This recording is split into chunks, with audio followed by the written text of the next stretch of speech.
For the large background areas, I'm going to use my watercolor paints so that I can cover a large area in a short amount of time. If you're painting with watercolors, you'll need a cup of water, your paintbrush, your paint, and a rag for drying off your paintbrush. First thing you need to do is wake up your paints. Watercolor paints dry out over time, so you're going to need to add some water to activate the pigment. Dip your brush in the water and then dab a couple drips of water into the color you're going to use. I'm going to start with blue, so I'm going to dab about 3 or 4 times into the water. And now wait a minute as the water reacts with the dry pigment and starts to make some paint. I'll mix it up.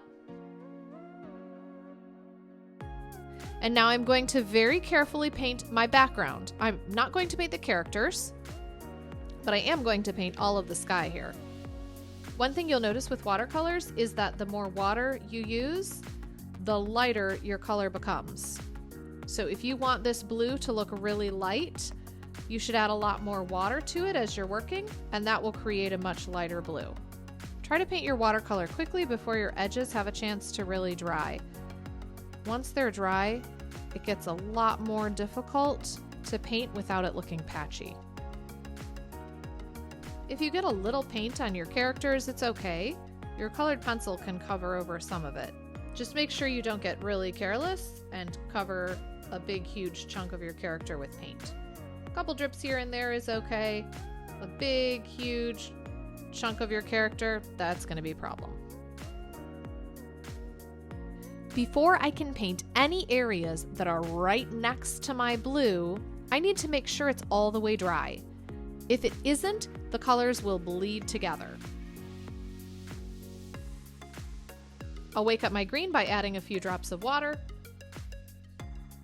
And then I'm going to start painting at the bottom, working my way up towards my blue line. It's okay if this line is not super precise. We'll accent it with some colored pencil later.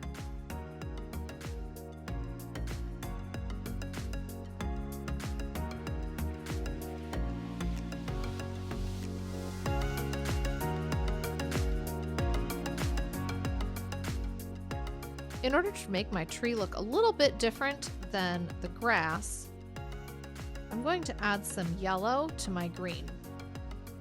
I don't particularly want the paint colors to mix in the palette, so I'm rinsing out my brush in between adding the 2 colors, and I'll allow them to mix on my paper.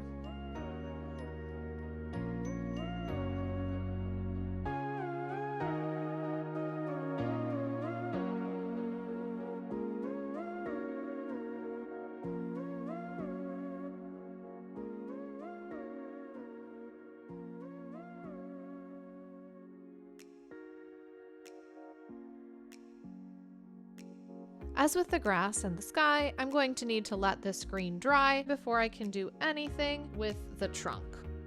Now I need to let my watercolor dry until next time before I can start with colored pencil.